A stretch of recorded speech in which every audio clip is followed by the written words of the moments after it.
2월 18일 목요일 말씀대로 365 시간입니다. 오늘은 49번째 시간으로 오늘 함께 묵상하실 하나님의 말씀은 민수기 14장부터 15장까지의 말씀입니다.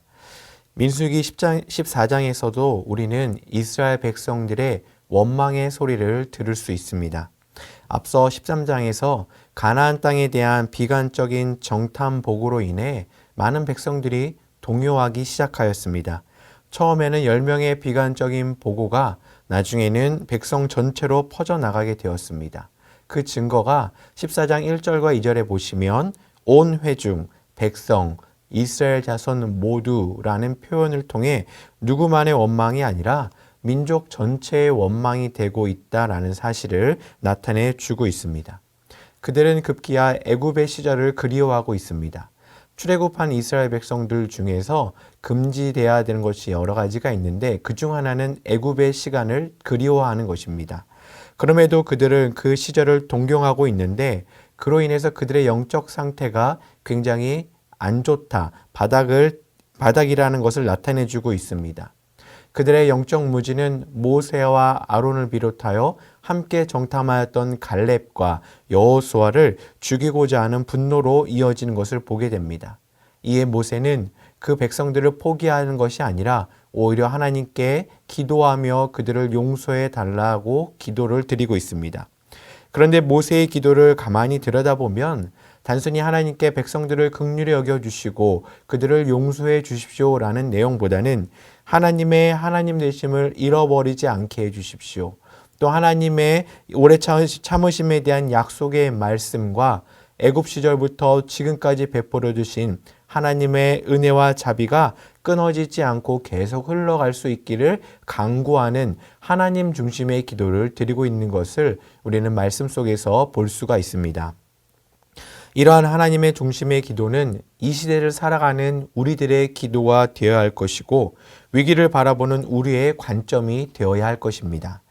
믿음은 맹목적인 낙관이 아니라 우리를 있는 그대로 현재를 바라보지만 그것을 하나님의 관점으로 바라보고 하나님 중심으로 생각하는 것이 바로 믿음인 것입니다. 계속해서 15장에서는 가나안 땅에 들어가서 정착하며 살아갈 때 지켜야 하는 예배에 대한 제사에 대한 율법을 말씀해 주고 계십니다. 비록 20세 이상의 이스라엘 백성들은 가나안 땅에 들어갈 수 없게 되었습니다. 그러나 하나님께서는 여러 규정과 율법을 통해서 계속해서 하나님의 백성으로 지켜야 하는 의무를 말씀해 주시고 또 다음 세대에 가르칠 것을 명령하고 계십니다. 그로 인해 그들이 여전히 하나님의 백성이고 여전히 하나님과 특별한 관계이고 가나안 땅에 들어갈 수 있는 사람이 여전히 이스라엘 백성이다라는 사실을 계속해서 말씀해 주고 계십니다. 사랑하는 성도 여러분, 그리고 오늘 이 시대를 살아가는 우리에게도 계속해서 말씀을 주시면서 우리를 이 시대 안에서 하나님의 백성으로 불러주시고 하나님과 더욱더 깊은 교제 가운데 살아가도록 주님께서 우리를 찾고 계신다라는 사실입니다. 바라기는 오늘도 말씀 가운데 허락하신 하나님의 은혜와 자비를 깨달으시면서 오늘 하루 하나님의 특별한 사랑 속에서 말씀 안에 거하시는 하나님의 사랑을 깨닫고 하나님과 늘 동행하는 우리 모든 성도님들 되시길 간절히 소망하고 바랍니다. 2월 18일 목요일입니다. 오늘은 민수기 14장 42절 말씀을 읽도록 하겠습니다. 여호와께서 너희 중에 계시지 아니하니 올라가지 말라. 너희의 대적 앞에서 패할까 하노라. 아멘. 어미의 말과는 정반대로만 행동하던 청개구리 이야기를 잘 아시죠? 하도 반대로만 하니까 그 어미는 죽으면서 자신을 개울가에 묻으라 했답니다. 그래야 반대로 산에다 묻을 것이라고 생각을 했기 때문이죠. 그런데 어미가 죽자 크게 후회한 이 새끼는 어미를 개울가에 어머니의 말대로 마지막 순종을 하겠다 이렇게 한 것이죠. 그래놓고는 비가 오면 그 어미의 그 무덤이 떠내려갈까 염려가 돼서 개골개골하고 운다 하는 이야기입니다. 여러분, 그 청개구리의 이야기가 하나님 앞에서 때로 우리의 이야기일 때가 너무나도 많습니다. 하나님의 뜻과는 정반대로 행동할 때가 많다는 겁니다. 이스라엘 백성들이 그러하였는데요. 하나님께서 가나안으로 올라가라 이렇게 말씀할 때는 가지 않겠다고 버텼습니다. 그게 언제냐 하면 가데스 바네아에서 있었던 일이죠. 정탐꾼을 보냈는데 40일 동안 가나안을 정탐하고 돌아온 정탐꾼들이 그 땅은 도저히 점령할 수 없는 땅이다. 올라가면 우리는 다 전멸할 것이다. 이렇게 말하니까 그들은 하나님을 원망하고 불신앙하였습니다. 그러면서 하는 말이 모세와 아론을 죽이고 차라리 애굽으로 돌아가겠다. 하나님 가라고 하는데 그들은 되돌아가겠다고 해요. 이게 청개구리 같지 않습니까? 하나님께서 진노하셨죠. 그래서 40년 동안 광야를 방황하게 될 것이고 기성세대는 광야에서 다 죽게 될 것이다. 이렇게 엄한 말씀으로 책망을 하시자 이번엔 또 태도가 돌변했어요. 이번에는 우리가 가나안 땅으로 가겠습니다. 또 이러는 거예요. 지금은 이제 가서는 안 되는 거죠. 40년 동안 광야에 있어야 되는 건데 이제는 또 가겠다고 하는 겁니다. 정반대로 행동하죠. 여러분 그들의 그 모습이 민수기 14장 40절입니다. 아침에 일찍이 일어나 산 꼭대기로 올라가며 이르되 보소서 우리가 여기 있나이다.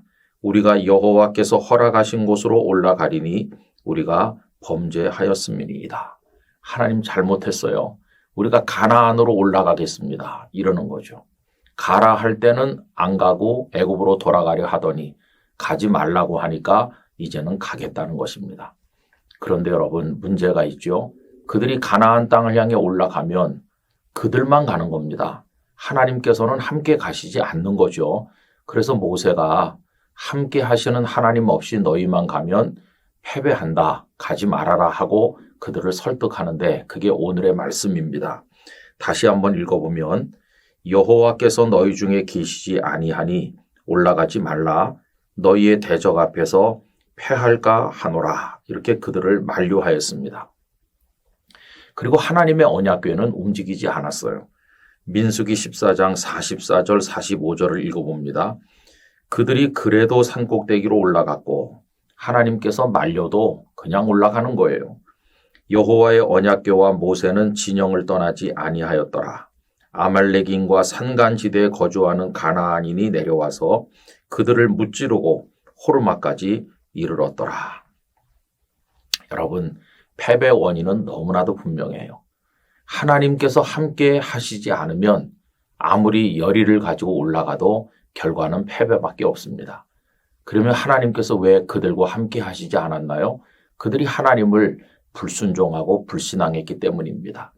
여러분 승리의 원동력은 우리에게 있는 것이 아니라 하나님께 있습니다. 하나님께서 우리와 함께 가셔야 이길 수가 있는 겁니다. 그리고 하나님께서 우리 중에 계시도록 하려면 우리가 하나님의 뜻에 순종하고 하나님의 말씀대로 행동해야만 되는 것입니다.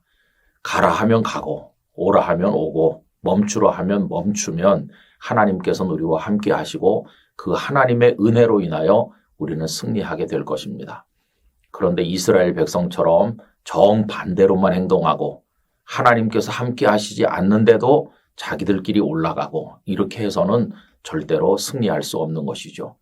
이 영상을 함께 하시는 모든 성도 여러분, 우리 하나님의 말씀에 순종합시다. 그리고 우리와 함께 하시는 하나님을 통하여 세상을 이기고 하나님의 복을 누리는 성도가 되기를 간절히 바랍니다. 아버지 하나님, 꼭 청개구리처럼 행동했던 이스라엘을 보면서 교훈을 받습니다.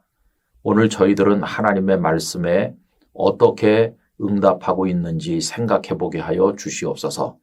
저희들은 늘 하나님의 말씀대로 가라 하면 가고 멈추라 하면 멈추고 오라 하면 오는 사람이 되게 하시고 그렇게 할 때 함께 하시는 하나님으로 인하여 대적을 이기고 승리하는 기쁨을 누리게 하여 주시옵소서.